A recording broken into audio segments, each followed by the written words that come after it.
வணக்கம். இன்றைய முக்கிய செய்திகள். தை அமாவாசையை முன்னிட்டு புதுச்சேரி கடற்கரை சாலை மற்றும் திருக்காஞ்சி சங்கராபரணி ஆற்றில் ஏராளமான பக்தர்கள் தங்களின் முன்னோர்களுக்கு தர்ப்பணம் கொடுத்து வழிபட்டனர்.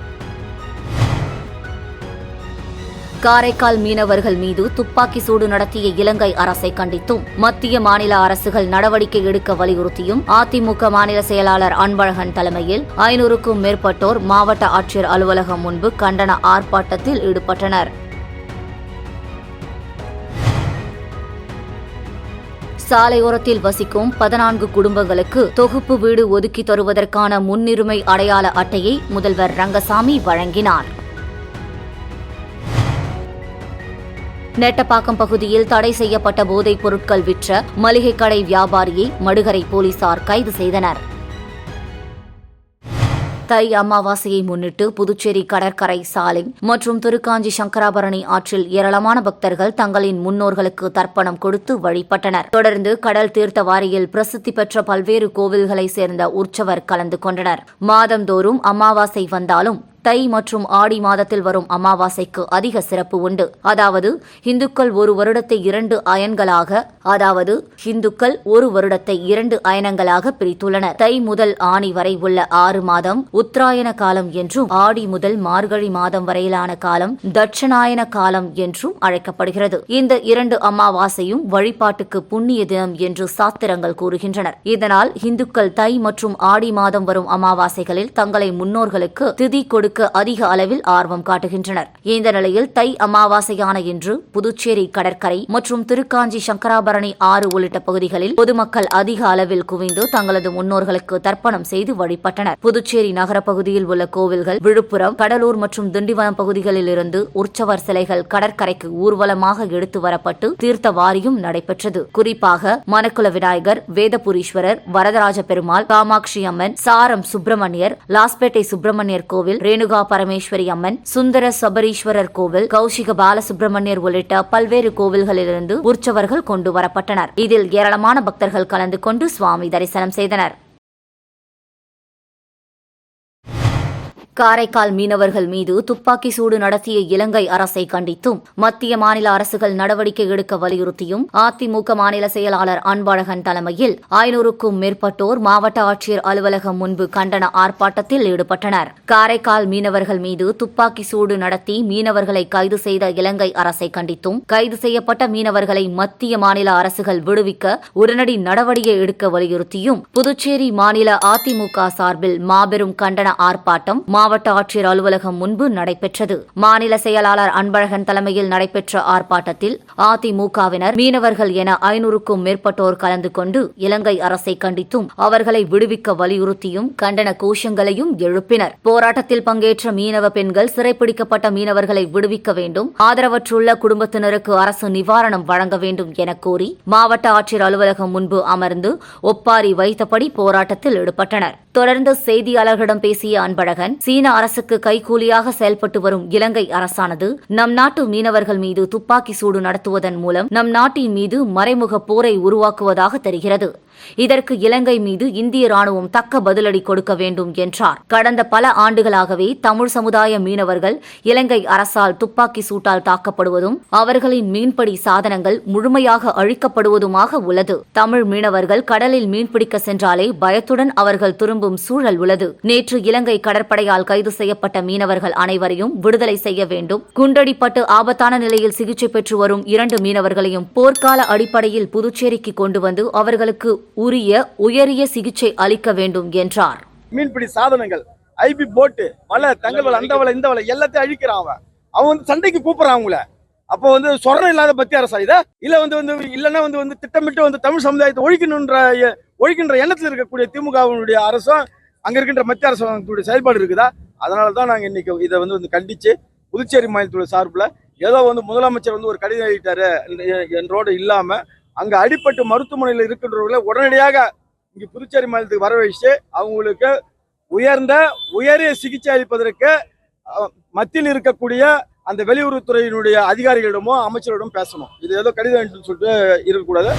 சாலையோரத்தில் வசிக்கும் 14 குடும்பங்களுக்கு தொகுப்பு வீடு ஒதுக்கி தருவதற்கான முன்னுரிமை அடையாள அட்டையை முதல்வர் ரங்கசாமி வழங்கினார். உருளையன்பேட்டை தொகுதிக்குட்பட்ட சின்ன சுப்ராய பிள்ளை வீதி, கந்தப்ப முதலியார் வீதி, புஸ்ஸி வீதி, லப்போர்த் வீதி, மோந்தரேஸ் வீதி ஆகிய பகுதியில் சாலையோரம் வசிக்கும் 14 குடும்பங்களை சேர்ந்தவர்கள் வீடு வழங்க கோரி விண்ணப்பித்திருந்தனர். இந்நிலையில் லம்பாட் சரவணன் நகரில் தொகுப்பு வீடு ஒதுக்கி தருவதற்கான முன்னுரிமை அடையாள அட்டை வழங்கும் நிகழ்ச்சி சட்டசபை முதல்வர் அலுவலகத்தில் நடந்தது. முதல்வர் ரங்கசாமி பயனாளிகளுக்கு அடையாள அட்டையை வழங்கினார். நிகழ்ச்சியில் அமைச்சர் திருமுருகன், நேரு எம்எல்ஏ, குடிசை மாற்று வாரியத்தின் தலைமை செயல் அதிகாரி சுந்தரராஜு உட்பட அதிகாரிகள் கலந்து கொண்டனர்.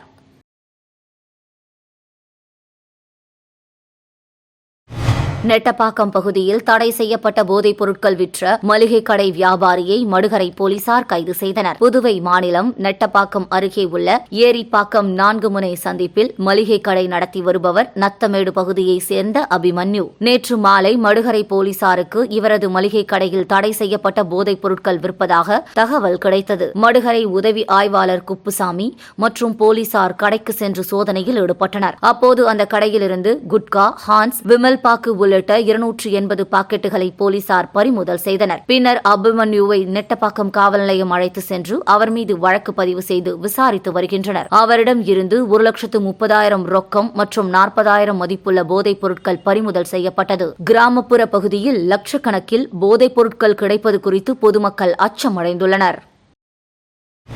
புதுச்சேரி கோவிந்தசாலை பகுதியில் கடந்த வாரம் வெடிகுண்டு வீசிய வாலிபரை போலீசார் கைது செய்தனர். புதுச்சேரி கோவிந்தசாலை வாஞ்சிநாதன் வீதியில் உள்ள ஒரு வீட்டின் அருகே 19ஆம் தேதி நாட்டு வெடிகுண்டு வெடித்தது. பெரியகடை போலீசார் வழக்கு பதிந்து அப்பகுதியில் உள்ள சிசிடிவி கேமராக்களை ஆய்வு செய்தனர். அப்போது 6 பேர் கொண்ட கும்பல் வாஞ்சிநாதன் வீதி வழியாக பைக்கில் செல்வதும் அப்போது கையில் வைத்திருந்த நாட்டு வெடிகுண்டை சாலையில் வீசி வெடிக்க செய்திருப்பது தெரியவந்தது. நாட்டு வெடிகுண்டு வீசியது கண்டக்டர் தோட்டம் லோக பிரகாஷ் வயது 19, அவரது கூட்டாளிகள் ஹேமந்த் 18, குபேர் நகர் விஜயராகவன் வயது 19 மற்றும் 17 வயது சிறார்கள் 3 ஈடுபட்டு இருந்தது தெரியவந்தது. இதில் ஹேமந்த், விஜயராகவன் மற்றும் 3 சிறார்களை போலீசார் கைது செய்தனர். இந்த வழக்கில் தப்பியோடிய லோக பிரகாஷ் தலைமறைவாக இருந்தார். நேற்று முன்தினம் கோவிந்தசாலையில் உள்ள உறவினர் வீட்டில் பதுங்கியிருந்த போது Periyakadai police inspector Jaishankar, sub inspector Murugan தலைமையிலான போலீசார் லோக பிரகாஷை கைது செய்து கோர்ட்டில் ஆஜர்படுத்தி சிறையில் அடைத்தனர்.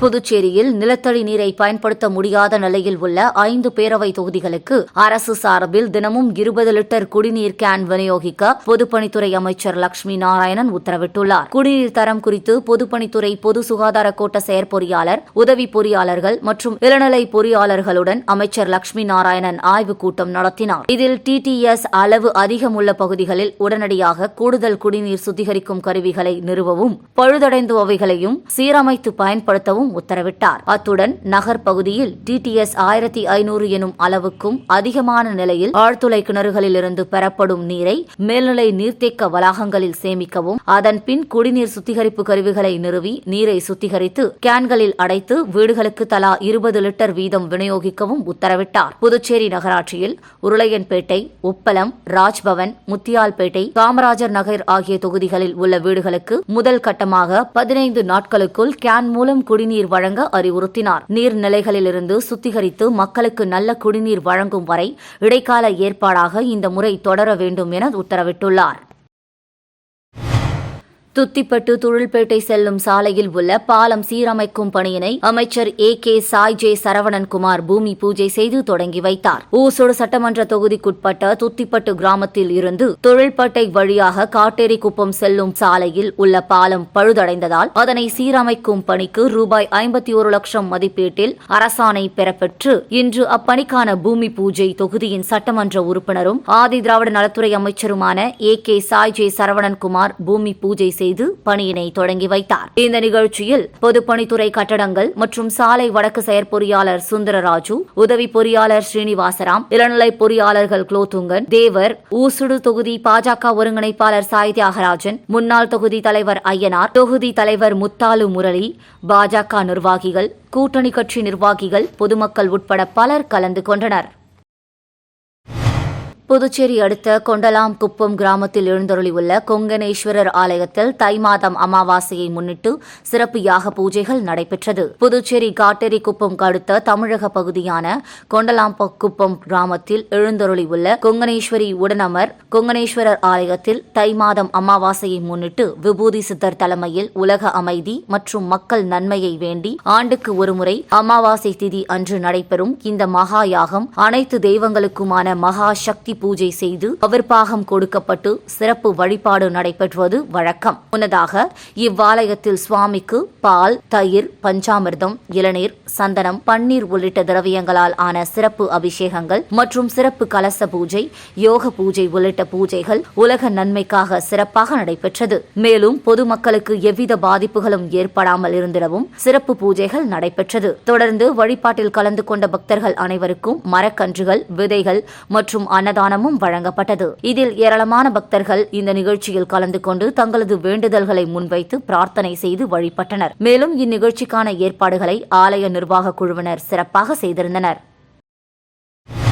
நிரவி பகுதியில் வள்ளலார் மடம் திருக்குடமுழக்கு நன்னீராட்டு பெருவிழா வரும் 31ஆம் தேதி நடைபெறவுள்ளது. காரைக்கால் மாவட்டம் நிரவி கிராமத்தில் 1938ஆம் ஆண்டு திரு அருட்பிரகாச வள்ளலார் ராமலிங்க சுவாமிகள் சமரச சன்மார்க்க சங்கத்தின் சார்பில் வள்ளலார் மடத்தை நிறுவி செயல்பட்டு வந்த நிலையில் தற்போது வள்ளலார் மடம் செயல்பாடற்று இருந்தது. இந்த நிலையில் வள்ளலார் மடம் மற்றும் அன்னதான கூடம் புதுப்பொலிவுடன் சீரமைக்கப்பட்டு நாளை காலை 6 மணிக்கு கடம் வைத்து அகவல் பாராயணம், தீப ஆராதனையுடன் திருக்குடமுழக்கு நன்னீராட்டு பெருவிழா தொடங்குகிறது. நிகழ்ச்சி குறித்து விழா குழுவினர் கூறுகையில், நிரவி கிராமத்தில் 1938ஆம் ஆண்டு வள்ளலார் வீதியில் தெய்வத்திரு ஆர் மாரியப்பன் அவர்கள் ஜாதி மதம் பேதமின்றி சத்திய சன்மார்க்க சங்கத்தை நிறுவப்பட்டது. இப்போது பல வருடங்களுக்கு பிறகு மறுசீரமைப்பு செய்யப்பட்டு நாகை அருட்ஜோதி அகல் விளக்கு மன்ற தலைவர் அருளாளர் சைவமணி சவுந்தரராஜன் ஐயா முன்னிலையில் திருக்குடமுழக்கு நன்னீராட்டு பெருவிழா நடைபெறவுள்ளது. இவ்விழாவிற்கு பொதுமக்கள் தங்கள் குடும்பத்துடன் கலந்து கொண்டு வள்ளலாரின் அருள் பெற வேண்டும் என்று கேட்டுக்கொண்டனர்.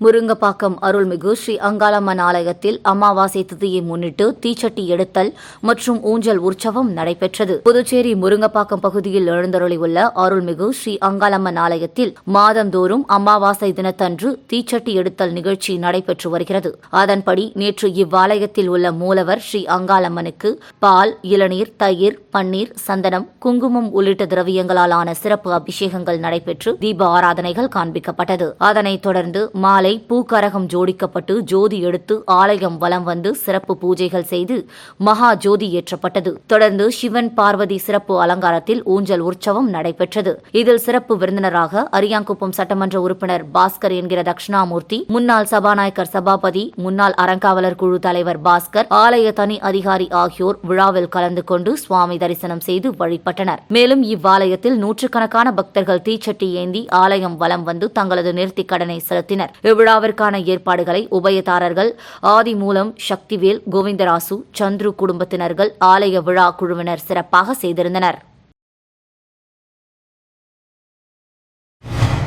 நகராட்சியில் சொத்து வரி, திடக்கழிவு அகற்றம் கட்டணத்தை செலுத்தி ஜப்தி நடவடிக்கைகளை தவிர்க்குமாறு அறிவுறுத்தப்பட்டுள்ளது. புதுச்சேரி நகராட்சி ஆணையர் கந்தசாமி செய்திக்குறிப்பில், புதுச்சேரி நகராட்சிக்கு 2024-25ஆம் ஆண்டு வரை செலுத்த வேண்டிய சொத்து வரி மற்றும் திடக்கழிவு அகற்றும் கட்டணத்தை உடனே செலுத்தி வட்டி மற்றும் ஜப்தி நடவடிக்கையை தவிர்க்குமாறு கேட்டுக் கொள்ளப்படுகிறது. சொத்து வரி மற்றும் திடக்கழிவு அகற்றும் கட்டணத்தை பொதுமக்கள் செலுத்துவதற்கு ஏதுவாக வரும் 1ஆம் தேதி முதல் 28ஆம் தேதி வரை சனிக்கிழமைகளிலும், மார்ச் 1ஆம் தேதி முதல் 31ஆம் தேதி வரை சனி மற்றும் ஞாயிற்றுக்கிழமைகளிலும் விடுமுறையின்றி செயல்பட ஏற்பாடு செய்யப்பட்டுள்ளது. அதன்படி புதுச்சேரி நகராட்சி கம்பன் கலை அரங்கம், முத்தியால்பேட்டை மார்க்கெட் வணிக வளாகம், நெல்லித்தோப்பு மற்றும் முதலியார்பேட்டை மேரி அலுவலகம் ஆகிய 4 இடங்களில் கணினி சொத்து வரி வசூல் மையங்கள் காலை 9 மணி முதல் மாலை 5 மணி வரை செலுத்தலாம். சொத்து வரி செலுத்தாதவர்கள் மீது ஜப்தி நடவடிக்கை எடுக்கப்படும் தவிர ரூபாய் 25,000க்கு மேல் சொத்து வரி நிலுவை வைத்திருப்பவர்கள் விவரம் நகராட்சி இணையதளத்தில் வெளியிடப்படும். அதன் பின்னும் வரியை செலுத்தாவிடில் அவர்களின் பெயர், முகவரி, நிலுவைத் தொகை ஆகிய விவரங்கள் அடங்கிய பட்டியல் அனைத்தும் நாளிதழ்களில் வெளியிடப்படும் என்று குறிப்பிடப்பட்டுள்ளது. பாகூர் தொகுதியில் 62,60,000 ரூபாய் மதிப்பிலான மேம்பாட்டு பணிகளை செந்தில்குமார் எம்எல்ஏ துவக்கி வைத்தார். புதுச்சேரி பொதுப்பணித்துறை சார்பில் பாகூர் மாஞ்சாலை முதல் சித்தேரி அணைக்கட்டு வரை வாய்க்கால் ஓரமாக 42,49,000 ரூபாய் செலவில் பாதுகாப்பு இரும்பு தடுப்பு அமைக்கவும், குருவிநத்தம் சோரியாங்குப்பம் சாலையில் சண்டிகேஸ்வரி கோவில் முதல் குருவிநத்தம் தகன மேடை வரை 20,20,000 ரூபாய் செலவில் யூ வடிவ வடிகால் வாய்க்கால் அமைக்க முடிவு செய்யப்பட்டது. இதற்கான பூமி பூஜை நிகழ்ச்சி நேற்று நடந்தது. இதில் செந்தில்குமார் எம்எல்ஏ தலைமை தாங்கி பணிகளை தொடங்கி வைத்தார். இந்த நிகழ்ச்சியில் பொதுப்பணித்துறை உதவி பொறியாளர் பன்னீர், இளநிலை பொறியாளர் மாறன், திமுக பிரமுகர்கள் மற்றும் பொதுமக்கள் பலர் கலந்து கொண்டனர். வில்லியனூர் தொகுதியில் தொடர் நோயால் பாதிப்படைந்த பயனாளிகளுக்கு சட்டமன்ற எதிர்க்கட்சித் தலைவர் சிவா நிதி உதவி பெறும் ஆணையை வழங்கினார். புதுச்சேரி வில்லியனூர் தொகுதியில் தொடர் நோய் காரணமாக பாதிக்கப்பட்ட பயனாளிகள் 16 நபர்களுக்கு ஆதிதிராவிடர் நலத்துறை மூலமாக 12,600 ரூபாய் வீதம் 16 நபர்களுக்கு மொத்தம் 2,65,600 ரூபாய் நிதியினை அவரவர் வங்கிக் கணக்கில் செலுத்தப்பட்டு அதன் அரசாணையை சட்டமன்ற உறுப்பினரும் எதிர்க்கட்சித் தலைவருமான சிவா பயனாளிகளுக்கு வழங்கினார். இந்த நிகழ்ச்சியில் திராவிடர் நலத்துறை அதிகாரிகள், திமுக நிர்வாகிகள் பலர் உடனிருந்தனர். மடுகரை முத்தாலம்மன் ஆலயத்தில் தை அமாவாசை தினத்தையொட்டி சிறப்பான முறையில் ஊஞ்சல் உற்சவம் நடைபெற்றது. புதுவை மாநிலம் நெட்டப்பாக்கம் மடுகரை VS நகரில் அமைந்துள்ள ஸ்ரீ முத்தாலம்மன் ஆலயத்தில் தை அமாவாசை தினத்தையொட்டி உற்சவர் சிறப்பு அலங்காரத்தில் அலங்காரம் செய்யப்பட்டு ஊஞ்சல் உற்சவம் சிறப்பான முறையில் நடைபெற்றது. முன்னதாக பல்வேறு வாசனை திரவியங்களால் அம்மனுக்கு அபிஷேகம் செய்யப்பட்டது. தீப ஆராதனை காண்பிக்கப்பட்டது. மடுகரை கிராமத்திலிருந்து திரளான பக்தர்கள் பங்கேற்று சுவாமி தரிசனம் செய்தனர். விழாவில் பங்கேற்ற அனைவருக்கும் அன்னதானம் வழங்கப்பட்டது. விழாவிற்கான ஏற்பாடுகளை சங்கா குடும்பத்தினர் மற்றும் பொதுமக்கள் செய்திருந்தனர். விழாவிற்கான ஏற்பாடுகளை சங்கர் குடும்பத்தினர் மற்றும் பொதுமக்கள் செய்திருந்தனர். புதுச்சேரி குருமாம்பேட் பகுதியில் எழுந்தருளியுள்ள ஸ்ரீ மகா சாம்ராஜ்ய லலிதாம்பிகை ஸ்ரீ யோகமாயா லலிதாம்பிகை ஆலயத்தில் தை அமாவாசையை முன்னிட்டு அம்மனுக்கு மகா அபிஷேகம் மற்றும் மகா தீப ஆராதனை நடைபெற்றது. இதில் திரளான பக்தர்கள் பங்கேற்று அம்மனை வழிபட்டு சென்றனர். புதுச்சேரி குருமாம்பேட் பகுதியில் அமைந்துள்ளது ஸ்ரீ மகா சாம்ராஜ்ய லலிதாம்பிகை மற்றும் ஸ்ரீ யோகமாயா லலிதாம்பிகை திருக்கோவில். இந்த திருக்கோவிலில் தை அமாவாசையை முன்னிட்டு ஸ்ரீ லலிதா மகா யாகம் நடைபெற்றது. தொடர்ந்து ஸ்ரீ மகா சாம்ராஜ்ய லலிதாம்பிகை மற்றும் ஸ்ரீ யோக மாயா லலிதாம்பிகைக்கு பால், தயிர், சந்தனம், திருநீர், திருமஞ்சனம், குங்குமம் உள்ளிட்ட பல்வேறு வாசனை திரவியங்கள் கொண்டு மகா அபிஷேகம் செய்யப்பட்டு தொடர்ந்து யாகசாலையில் வைக்கப்பட்ட கலச நீரால் அம்மனுக்கு சிறப்பு அபிஷேகம் செய்யப்பட்டு சந்தனப்பட்டுடுத்தி, எலும்பிச்சை பழங்கள் மற்றும் மலர்களால் அலங்கரிக்கப்பட்ட அம்மனுக்கு சோடச தீப ஆராதனைகள் காட்டப்பட்டது. தொடர்ந்து ஸ்ரீ மகா சாம்ராஜ்ய லலிதா மற்றும் ஸ்ரீ யோகமாயா லலிதாம்பிகைக்கு சகஸ்ரநாமம் பாடப்பட்டு மகா தீப ஆராதனை காட்டப்பட்டது. இதில் பக்தர்கள் பலரும் கலந்து கொண்டு லலிதாம்பிகை அம்மனை வழிபட்டு சென்றனர். இதற்கான ஏற்பாடுகளை ஆலய நிர்வாகி மகேஸ்வர சாஸ்திரிகள் மற்றும் பக்தர்கள் சிறப்பாக செய்திருந்தனர். வணக்கம். இன்றைய முக்கிய செய்திகள். தை அமாவாசையை முன்னிட்டு புதுச்சேரி கடற்கரை சாலை மற்றும் திருக்காஞ்சி சங்கராபரணி ஆற்றில் ஏராளமான பக்தர்கள் தங்களின் முன்னோர்களுக்கு தர்ப்பணம் கொடுத்து வழிபட்டனர். காரைக்கால் மீனவர்கள் மீது துப்பாக்கி சூடு நடத்திய இலங்கை அரசை கண்டித்தும் மத்திய மாநில அரசுகள் நடவடிக்கை எடுக்க வலியுறுத்தியும் அதிமுக மாநில செயலாளர் அன்பழகன் தலைமையில் 500க்கும் மேற்பட்டோர் மாவட்ட ஆட்சியர் அலுவலகம் முன்பு கண்டன ஆர்ப்பாட்டத்தில் ஈடுபட்டனர். சாலையோரத்தில் வசிக்கும் 14 குடும்பங்களுக்கு தொகுப்பு வீடு ஒதுக்கி தருவதற்கான முன்னுரிமை அடையாள அட்டையை முதல்வர் ரங்கசாமி வழங்கினார். நெட்டப்பாக்கம் பகுதியில் தடை செய்யப்பட்ட போதைப் பொருட்கள் விற்ற மளிகை கடை வியாபாரியை மடுகரை போலீசார் கைது செய்தனர். செய்திகளை துல்லியமாக தெரிந்து கொள்ள கிரியேட்டிவ் மீடியா நியூஸ் யூடியூப் சேனலை சப்ஸ்கிரைப் செய்து கொள்ளுங்கள். வணக்கம்.